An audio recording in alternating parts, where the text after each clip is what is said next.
Alguns encontros entre animais mostram que a curiosidade pode superar qualquer diferença. Nesta cena, um filhote de cachorro se aproxima delicadamente de um pequeno cisne para conhecê-lo, criando um momento cheio de ternura e espontaneidade.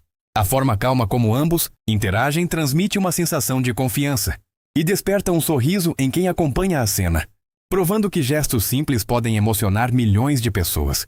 Os primeiros contatos entre animais costumam ser marcados pela curiosidade e pela observação. Então gostou? Inscreva-se, curtir, comenta, compartilha.